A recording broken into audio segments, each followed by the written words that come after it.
Okay, good morning, friends. How are you? Okay, so first of all of uh, all of you know the design of estimation subject. In the last lectures, I think we have completed the three examples. Okay, based on the main dimensions of the induction motor. Okay, so we have already completed three example. Okay, so now we have go forward the some theoretical steps and theoretical concept of the induction motor. So in this lecture, we have discussed about the stator slots design and the um, how the number of stator slots are selected. Okay, so uh, following points of the help to serve as a guideline the selection of the number of stator slots. So in the also last I think three lectures before the three lectures we have already completed the how to find the turns per phase stator conductors, how to find the conductors flowing current flowing in the stator conductors. Okay, so on and already we have know about the how to find the stator conductor area. Okay, so these all things are completed in the last lecture, last before three lectures. Okay, so in this lecture, first point are there. The first topic are there the shape of stator slots. Already we have some discuss about these topic shape of stator slots. But by the way, we have to recall all these things. Okay, so mainly you all know mainly two types of slots are generally used. The first is the semi-enclosed slots, and second is the open slots. Okay, so in the semi-enclosed slots, the generally air gap contraction factor is small. Okay, small air gap contraction factor. So magnetizing current also small. Okay, so air gap we have know about the here the we have some points are there. Okay, so here we can say in these things this is the air gap. Okay, so here air gap, here I think rotor. Okay, so this is the small air gap here. Okay, so due to the reduction of the air gap, the flux density also is small. Okay, so flux density is small, so flux is small, flux is small, so magnetizing current is small. So यहाँ पे आपको दिख रहा है कि semi enclose slots आप use करेंगे तो आपको यहाँ पे दिख रहा है जो एंट्रेंस है जहाँ पे कंडक्टर हम डालते हैं जहाँ पे वहां पे आपको दिख रहा है कि आपको जगह थोड़ी दिख रही है जिसके कारण आपका एयर गैप जो होगा वो भी कम होगा और उसके कारण आपकी फ्लक्स डेंसिटी भी आपको कम यूज करनी पड़ेगी. ओके, सो मैग्नेटाइजिंग करंट भी कम होगा. Okay, so generally this semi enclosed slots are used in the small motors. Okay, जहाँ पे स्मॉल मोटर होती है वहाँ पे हम यूज कर सकते हैं इसको. And this open type slots यहाँ पे आपको दिख रहा है कि जहाँ पे आपको एंट्रेंस ओपन है. ओके, सो यहाँ पे क्या होगा कि यहाँ पे भी आपका जो लीकेज जो होगा स्लॉट्स के अंदर लीकेज फ्लक्स वो सब क्या होगा कि वो लीकेज रिएक्टेंस जो होता है वो सब आपके रिड्यूस हो जाते हैं. ओके, सो यहाँ पे ओपन टाइप के जो स्लॉट्स होते हैं वो जो आपकी बड़ी बड़ी मोटर्स होती है वहाँ पे भी आप यूज कर सकते हैं. Okay, so mainly these two designs are there, slots design. Okay, so यहाँ पे आपको दिखा है कि the use of the semi enclosed slots result in low tooth pulsation loss and much quieter operation compared with the open slots. So it is used for the small motors. Okay, so ये जो आपके semi enclosed slots हैं वो small motors के लिए use होते हैं और इसके अंदर हम आराम से जो राउंड कंडक्टर होते हैं राउंड हमारे जो वाइंडिंग्स होती है उसका जो शेप होता है वो राउंड होता है तो आपको भी पता है. सो राउंड कंडक्टर्स जो होते हैं वो इस स्लॉट्स के अंदर आराम से हम बिठा सकते हैं क्योंकि एक एक अंदर ये स्लॉट्स का ओपनिंग आप दिख रहे हैं वो बहुत स्मॉल ओपनिंग है.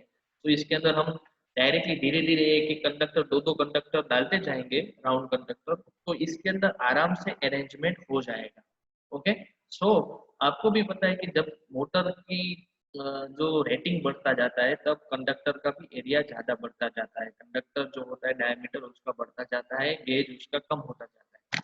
सो आपको भी पता है कि जितनी जितनी मोटर्स जो होगी रेटिंग ज्यादा होगी तो राउंड कंडक्टर जो है वो हम इतना यूजफुल नहीं कर पाएंगे, क्योंकि वो जो जहाँ पे उसको स्लॉट्स के अंदर जहाँ पे हमको उसको डालना है वहाँ पे वो स्लॉट्स के अंदर पूरी की पूरी जो उसकी स्पेस है वो हम राउंड कंडक्टर के थ्रू जो होता है उसमें हम इतनी यूज नहीं कर पाते हैं, इसलिए बड़ी मोटर्स जो होती है तो वहाँ पे हम स्ट्रिप टाइप के कंडक्टर, बार टाइप के कंडक्टर यूज करते हैं कॉपर के। इसलिए ये हम जो सेमी एंक्लोज स्लॉट्स है वो बड़ी मोटर्स के लिए यूज नहीं करते हैं, छोटी मोटर्स के लिए जो यूज करते हैं सेमी एंक्लोज, तो बड़ी मोटर होती है उसके अंदर हम ओपन टाइप के स्लॉट्स यूज करते हैं। सो यहाँ पे ओपन टाइप के जो स्लॉट्स हैं, यहाँ पे आपको दिख रहा है कि ओपन टाइप के स्लॉट्स के अंदर क्या होगा कि भाई इसके अंदर आपके जो स्ट्रिप टाइप के कंडक्टर है वो आराम से बैठ जाएंगे। ओके, सो ये हम बड़ी बड़ी मोटर्स में यूज करते हैं। दूसरा सेमी एंक्लोज स्लॉट्स जो होता है उसका एक एडवांटेज है कि यहाँ पे टूथ पल्सेशन लॉसेस कम होते हैं, क्योंकि टूथ किसको बोलते हैं, तो मैंने आपको बोला कि यहाँ पे जहाँ पे एयर गैप जो है, यहाँ पे एयर गैप जो आपको दिख रहा है वो बहुत कम होगा। ओके, क्योंकि यहाँ पे देखो यहाँ पे ओपनिंग ही कम है, ओपनिंग कम है उसके कारण जो यहाँ पे लॉसेस होते हैं, पल्सेशन लॉसेस, क्योंकि जो यहाँ पे एयर गैप एंड ये स्लॉट्स जो होते हैं स्टेटर के स्लॉट्स, इसके बीच में जो गैप होता है ना उसके अंदर हमारा फ्लक्स जो यहाँ से स्टेटर में से रोटर के थ्रू लिंक होता है। तो यहाँ पे जो स्टेटर एंड रोटर के थ्रू जो बीच में जो रोटर के बीच में और स्टेटर और रोटर के बीच में जो एयर गैप होता है वहां पे आपका जो फ्लक्स होता है ऐसे जिगजैग पाथ में होता है ऐसे। तो ये जिगजैग पाथ में जितना फ्लक्स हमारा ज्यादा मूवमेंट करेगा उतना हमारा लॉसेस ज्यादा होगा। सो यहाँ पे ओपनिंग ही कम है उसके कारण जो उसका मूवमेंट होता है जिगजैग वाला पाथ वो कम होता है, उसके कारण हमारे जो सेमी एनक्लोज स्लॉट्स होते हैं उसके अंदर हमारा जो टूथ पल्सेशन जो लॉसेस होता है वो कम कम होता है। लेकिन ओपन टाइप के स्लॉट्स के अंदर हमारा फ्लक्स का वेरिएशन बहुत ज्यादा होता है, उसके कारण वहाँ पे टूथ पल्सेशन लॉसेस ज्यादा मिलते हैं।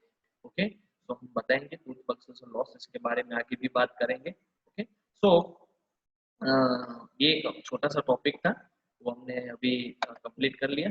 ओके, सो नेक्स्ट जो है हमारी थियरी जो है नंबर ऑफ स्टेटर स्लॉट्स, तो आपको जीटीयू के अंदर ऐसा क्वेश्चन भी पूछा जा सकता है 4 मार्क्स में, 4 मार्क्स में या 7 मार्क्स में भी पूछा जा सकता है कि एक्सप्लेन दी, और ऐसा बोल सकते हैं कि following guideline for the selection of the number of stator slots, कि आप नंबर ऑफ स्टेटर स्लॉट्स कितने रखेंगे उसके हिसाब से आपको कौन कौन से फैक्टर अफेक्ट करते हैं स्टेटर स्लॉट्स के नंबर्स। ओके, कि मान लो कि आपकी जो आपका पेरीफेरी है उसके अंदर नंबर ऑफ स्टेटर स्लॉट्स आपने कितने रखे भाई, 48 स्लॉट्स रखे, 62 रखे, 78 कितने रखते हैं, मीन्स ज्यादा रखते हो स्टेटर के स्लॉट्स तो कौन कौन से फैक्टर अफेक्ट होंगे, कम रखोगे स्टेटर के स्लॉट्स तो क्या क्या आपको एडवांटेजेस मिलने वाले हैं। तो हमारा यही टॉपिक है कि नंबर ऑफ स्टेटर स्लॉट्स कितने रखेंगे और उसके कौन कौन से फैक्टर अफेक्ट होते हैं। Okay, so in the number of stator slots the first factor is the tooth pulsation loss। okay, so आपको पता है कि जितना एयर गैप का वेरिएशन जितना ज्यादा होगा उतना हमको टूथ पल्सेशन लॉसेस ज्यादा होते हैं। अब टूथ पल्सेशन लॉसेस के अंदर मैंने बोला कि कोई भी स्लॉट्स होता है उसका टूथ किसको बोलते हैं, तो ये सब हमारे टूथ होते हैं, देखो ये टूथ है। अब इसके अंदर जितना एयर गैप के अंदर जितना फ्लक्स का वेरिएशन ज्यादा होगा उतना वो लॉसेस ज्यादा होने वाले हैं। ओके, सो उसके कारण क्या होता है, ज्यादा वेरिएशन के कारण टूथ रिपल प्रोड्यूस होते हैं। अब ये आपको मैं यहाँ पे दिखा रहा हूँ रिपल किसको बोलते हैं। मान लो कि ये स्टेटर की और रोटर के बीच में एयर गैप है। ओके, तो यहाँ पे जो हमारा फ्लक्स होता है ये ऐसे मूवमेंट होता है। अब ज्यादा मूवमेंट के कारण ये फ्लक्स अपनी एयर गैप से बाहर एक लीकेज फ्लक्स क्रिएट करता है ऐसे। ओके, सो ये जो लीकेज फ्लक्स ज्यादा होता है, लीकेज रिएक्टेंस ज्यादा हो जाता है, उसके कारण आपका जो फ्लक्स का वेरिएशन ज्यादा हो जाता है, उसके कारण ये टूथ रिपल प्रोड्यूस होते हैं जो अपना टूथ मीन्स वो हमारा रिपल ज्यादा होने के कारण हमारे हार्मोनिक भी क्रिएट हो सकते हैं इंडक्शन मोटर के अंदर, और वो हार्मोनिक जो प्रोड्यूस हो जाएंगे इंडक्शन मोटर के अंदर, तो इंडक्शन मोटर को हार्मफुल हो सकते हैं। तो हार्मोनिक कैसे प्रोड्यूस होते हैं, क्यों होते हैं, उसके बारे में तो बाद में हम बात करने वाले हैं। लेकिन आपको भी ये ध्यान रखना है कि ज्यादा टूथ रिपल होंगे तो उसके कारण हमारी टूथ हार्मोनिक और पल्सेशन लॉसेस जो है वो ज्यादा हो जाएंगे, और हार्मोनिक बढ़ जाता है उसके कारण इंडक्शन मोटर के अंदर नॉइज प्रोड्यूस होता है, लॉसेस बढ़ जाते हैं, ये सब प्रॉब्लम्स आते हैं। ओके, मोटर की स्पीड में आपको चेंज आ जाता है। तो ये सब फैक्टर है कि हार्मोनिक्स क्रिएट होते हैं तो उसके कारण होता है। इसलिए ओपन जो स्लॉट्स होते हैं हमारे, तो आपको यहाँ पे दिख रहा है कि ओपन टाइप के जो स्लॉट्स होंगे, तो ओपन टाइप के हमारे स्लॉट्स के अंदर क्या होगा कि ओपन टाइप के स्लॉट्स के अंदर हमको यहाँ पे एयर गैप का वेरिएशन ज्यादा मिलेगा। देखो, वेरिएशन यहाँ पे एयर गैप का ज्यादा है, तो यहाँ पे ओपन टाइप के स्लॉट्स के अंदर large variation in the reluctance of the air gap, means reluctance का पाथ ज्यादा आएगा यहाँ पे, और ज्यादा रिलक्टेंस का पाथ आएगा उसके कारण हमारा जो टूथ पल्सेशन जो होता है, फ्लक्स का जो मूवमेंट होता है वो कम हो जाएगा, क्योंकि रिलक्टेंस पाथ ज्यादा आता है तो फ्लक्स को जाने में तकलीफ होती है और फ्लक्स को वेरिएशन होने में तकलीफ होती है। जैसे ही रेजिस्टेंस आ जाता है तो करंट का हो जाता है, डिक्रीज हो जाता है। ओके, ओपोज करता है करंट का, तो यहाँ पे भी उसी हिसाब से होगा कि ज्यादा वेरिएशन के कारण, ज्यादा रिलक्टेंस पाथ के कारण हमारा फ्लक्स जो होता है उसको वेरिएशन में आने में तकलीफ होती है। उसके कारण हमारे जो क्या होता है कि जो टूथ पल्सेशन लॉसेस में हमारे वेरिएशन ज्यादा आने की ट्राई होती है, तो उसके कारण हमारा टूथ पल्सेशन लॉसेस उसमें ज्यादा हो सकता है। इसलिए जो टूथ पल्सेशन लॉसेस कम किसके अंदर होगा कि हमारे यहाँ पे जो है, हमने बात की कि ये सेमी एनक्लोज स्लॉट्स जो है उसके अंदर हमारे टूथ पल्सेशन लॉसेस जो होते हैं वो कम होते हैं। ओपन टाइप के स्लॉट्स के अंदर रिलक्टेंस गैप ज्यादा होता है, उसके कारण फ्लक्स को जाने में तकलीफ होती है, इसलिए उसका वन टाइप ऑफ फ्लक्स को जाने में तकलीफ होती है। तो मीन्स कि फ्लक्स का वेरिएशन जो है वो ज्यादा होने के कारण इसमें टूथ पल्सेशन लॉसेस ज्यादा हो सकता है। इसलिए हम टूथ पल्सेशन लॉसेस कम करना हो तो हम ओपन टाइप के स्लॉट्स के अंदर थोड़ा बहुत कुछ चेंज करके वो कम कर सकते हैं। ओके, सो ये हमारा कि यहाँ पे हम ऐसा करें कि बहुत ज्यादा ओपन न रखें, थोड़े नेरो गेज रखें और नेरो स्लॉट्स यूज करें। ओके, तो उसके कारण हमारा ये टूथ पल्सेशन लॉसेस कम हो सकता है। ओके, सो ये हमारा फर्स्ट फैक्टर था। ओके, सो सेकंड फैक्टर है next, leakage reactance. Okay, so a large number of slots means increase the amount of insulation to these slots, and this means the leakage flux has longer path through the non-magnetic portion, which results in the reduction of the leakage reactance। Means कि हमारे number of slots ज्यादा बढ़ेंगे, ज्यादा number of slots होंगे, तो आपको भी पता है कि स्लॉट्स बढ़ते हैं तो स्लॉट्स के अंदर हमको सब स्लॉट्स के अंदर हम इंसुलेशन रखते हैं, डायरेक्ट कंडक्टर प्रोवाइड नहीं करते हैं। तो ज्यादा स्लॉट्स होने के कारण कि ज्यादा इंसुलेशन प्रोवाइड करना पड़ेगा, ज्यादा इंसुलेशन प्रोवाइड करेंगे तो हम हमारा जो एयर गैप, हमारा जो फ्लक्स है, सॉरी फ्लक्स जो है, फ्लक्स को जो लीकेज फ्लक्स होगा या कोई भी फ्लक्स होगा उसको पाथ जो होगा वो उसका बढ़ जाएगा। पाथ, पाथ मीन्स जो कंप्लीट करता है वो पाथ उसको हम बोलते हैं। तो अंदर जो पाथ होगा वो थ्रू इंसुलेशन पोर्शन के अंदर वो ज्यादा पाथ लेगा क्योंकि इंसुलेशन बढ़ गया है, और वो पाथ ज्यादा होगा उसके कारण हमारा जो लीकेज रिएक्टेंस है वो हमारा कम हो जाएगा, क्योंकि फ्लक्स जो वो पाथ ले रहा है वो नॉन मैग्नेटिक पोर्शन में से पाथ ले रहा है, मीन्स वो खुद लीकेज रिएक्टेंस है वो हमारा कम हो जाएगा। ओके, सो यहाँ पे वही हमने बात की। आपको दिख रहा है थर्ड कि सेकंड पॉइंट के अंदर कि जिसके कारण लीकेज रिएक्टेंस हमारा कम हो जाएगा, और लीकेज रिएक्टेंस कम होता है तो आपको पता है कि सर्कल डायामीटर है, सर्कल डायग्राम का जो हमारा डायामीटर होता है वो बढ़ जाता है, इंक्रीज होता है, और वो इंक्रीज होने के कारण हमारी overload capacity of the motor जो होती है वो बढ़ जाती है। सो हमको ज्यादा स्लॉट्स रखेंगे तो लीकेज रिएक्टेंस कम हो जाएगा, और सर्कल डायग्राम के अंदर जो हमारा सर्कल का डायमीटर है वो बढ़ जाएगा, उसके कारण ओवरलोड कैपेसिटी हमारी बढ़ जाएगी।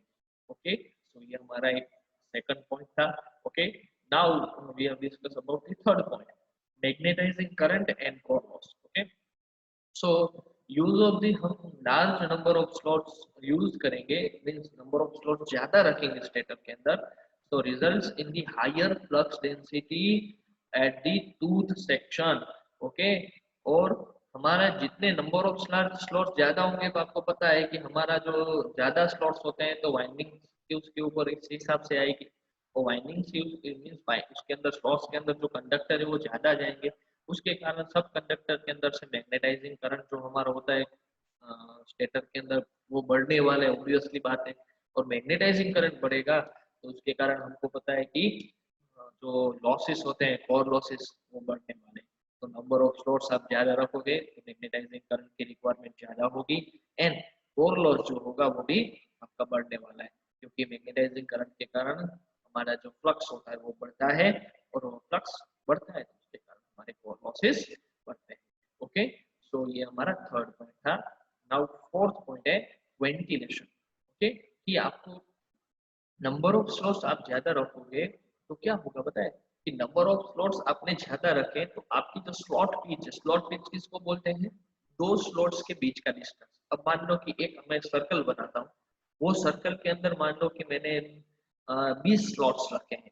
ओके, अब वही सर्कल के अंदर मान लो कि मैं 40 स्लॉट्स रखता हूँ, तो क्या होता है, 20 स्लॉट्स रखे तो 20 मैंने ऐसे स्लॉट्स रखे तो सब स्लॉट्स के बीच में जो डिस्टेंस होगा, अब मैं 40 स्लॉट्स रखूंगा तो सब स्लॉट्स के बीच में डिस्टेंस जो होगा वो कम हो जाएगा। ओके, अब डिस्टेंस हमारा कम हो गया उसका मतलब स्लॉट पिच कम हो गई, और उसके कारण हमारी जो टूथ की विड्थ होती है, टूथ की विड्थ होती है वो भी कम हो जाएगी, क्योंकि 40 स्लॉट्स आ गए तो जो टूथ होता है वो हमारे कम हो जाते हैं, टूथ की विड्थ कम हो जाती है। सो थिकनेस ऑफ दी टीथ जो होता है वो भी स्मॉलर हो जाता है, और उसके कारण हमारा जो मैकेनिकली बात करें कि जो टीथ होते हैं वो मैकेनिकली वीक हो जाता है। सो इसके कारण हमको सपोर्ट करना पड़ता है, उसको सपोर्ट करने के लिए रेडियल वेंटिलेशन डक्ट रखने पड़ते हैं। मीन्स हम नंबर ऑफ स्लॉट्स बढ़ाएंगे तो स्लॉट पिच कम हो जाएगी, उसके कारण टूथ की विड्थ भी कम हो जाएगी, तो टूथ जो मैकेनिकली वीक हो जाएंगे, और मैकेनिकली वीक होने के कारण उसके अंदर हमको एक रेडियल वेंटिलेटिंग डक्ट भी प्रोवाइड करनी पड़ेगी, क्योंकि हीट भी ज्यादा प्रोड्यूस होगी, ज्यादा स्लॉट्स रखे हैं, तो उसके कारण हमारा वेंटिलेशन भी है वो ज्यादा करना पड़ेगा। वेंटिलेशन का मतलब है कि कूलिंग ज्यादा देना पड़ेगा, तो नंबर ऑफ स्लॉट्स बढ़ते हैं तो ऑब्वियसली बात है कि मैं एक छोटा सा एग्जांपल लूं कि एक रूम के अंदर मान लो कि अभी 10 आदमी है, तो उसी हिसाब से वो बॉडी जो है हीट अपने हिसाब से करती है, उसके कारण इतना टेम्परेचर रूम के अंदर होता है। अब मान लो कि वही रूम के अंदर मैं 10 के बजाय 30 आदमी रख लूं, तो एक ही रूम की वही साइज है, उसके अंदर 30 आदमी आ जाएंगे तो टेम्परेचर बढ़ जाएगा, और टेम्परेचर बढ़ जाएगा तो हमको वेंटिलेशन का कुछ करना पड़ेगा। ओके, तो यहाँ पे भी ऐसी बात है कि स्टेटर के स्लॉट्स बढ़ाएंगे तो वेंटिलेशन जो है वो हमको ज्यादा रखना पड़ेगा। ओके, फिर और दूसरा उसके अंदर ही कि भाई मैकेनिकली वीक भी हो सकते हैं स्टेटर के स्लॉट्स, तो उसको भी हमको अरेंजमेंट कुछ करना पड़ेगा। ओके, उसको सपोर्ट देना पड़ेगा अच्छी तरीके से। Okay, now fifth last point है कॉस्ट, कि नंबर ऑफ स्लॉट्स हमारे बढ़ते हैं तो कॉस्ट, ऑब्वियसली बात है, कॉस्ट बढ़ जाती है। ओके, तो नंबर ऑफ स्लॉट जितने बढ़ेंगे उतनी इंडक्शन मोटर के अंदर उसकी कॉस्ट जो है वो बढ़ जाएगी। तो ये हमारे factor affecting the number of stator slots थे। तो ऐसा क्वेश्चन भी आ सकता है, explain the factor affecting the stator number of stator slots जितने रखेंगे क्या क्या होने वाला है। ओके, एक बार फिर से रिवाइज कर लेते हैं कि नंबर ऑफ स्टेटर स्लॉट्स ज्यादा रखेंगे तो क्या होगा, तो यहाँ पे हमने बोला है कि टूथ पल्सेशन लॉसेस के बारे में हमने बोला। ओके, कि कैसे आप स्लॉट्स यूज करते हैं, तो उसी हिसाब से आपके टूथ पल्सेशन लॉसेस होने वाले हैं। तो फर्स्ट फैक्टर हमारा था कि टूथ पल्सेशन लॉसेस। ओके, तो यहाँ पे आपका सेमी एनक्लोज स्लॉट्स होता है तो उसके अंदर टूथ पल्सेशन लॉसेस कम होते हैं। ओके, आप ओपन टाइप के स्लॉट्स यूज करेंगे तो टूथ पल्सेशन लॉसेस बढ़ जाएंगे। ओके, और ज्यादा स्लॉट्स आप रखेंगे तो उसको पता ही है कि आपको टूथ पल्सेशन लॉसेस बढ़ने वाले हैं। तो सो नैरो टाइप के स्लॉट्स हम यूज करेंगे जितने उसमें टूथ पल्सेशन लॉसेस कम होगा। और टूथ पल्सेशन लॉसेस होने के कारण हार्मोनिक प्रोड्यूस होते हैं, वो हमने बात की। और हार्मोनिक के कारण different types of effect induction motor के अंदर आती है कि भाई उसके अंदर हीट बढ़ जाती है, नॉइज आता है, इंडक्शन मोटर के अंदर स्पीड में वेरिएशन आ सकता है। तो ये सब हमारे ऐसे डिसएडवांटेज के तौर पे ये पॉइंट थे। ओके, सेकंड पॉइंट था लीकेज रिएक्टेंस। तो हमने बात की कि जितने नंबर ऑफ स्लॉट्स हम बढ़ाएंगे उसके हिसाब से हमारे जो लीकेज रिएक्टेंस पिक्चर में आने वाला है। और लीकेज रिएक्टेंस हमारा मान लो कि कम हो गया तो सर्कल डायग्राम का डायमीटर जो होता है वो बढ़ जाता है, उसके कारण ओवरलोड कैपेसिटी भी हमारी इंडक्शन मोटर की बढ़ जाती है, तो एडवांटेज के रूप में है। फिर magnetising current and core loss, तो हमको भी पता है कि लार्ज नंबर ऑफ स्लॉट्स रखेंगे तो उसके कारण मैग्नेटाइजिंग करंट की रिक्वायरमेंट ज्यादा होगी, तो कोर लॉसेस भी बढ़ जाएंगे, क्योंकि मैग्नेटाइजिंग करंट बढ़ेगा तो फ्लक्स जो है वो बढ़ने वाला है, तो कोर लॉसेस और वो भी आपके इंक्रीज होने वाले हैं। ओके, फिर वेंटिलेशन की बात की कि नंबर ऑफ स्लेटर स्लॉट्स आप बढ़ाएंगे तो वेंटिलेशन आपको ज्यादा प्रोवाइड करना पड़ेगा। एंड कॉस्ट के बारे में बात की कि स्लॉट्स बढ़ाएंगे तो कॉस्ट आपकी ज्यादा होगी। ओके, सो ये हमारे 5 पॉइंट थे।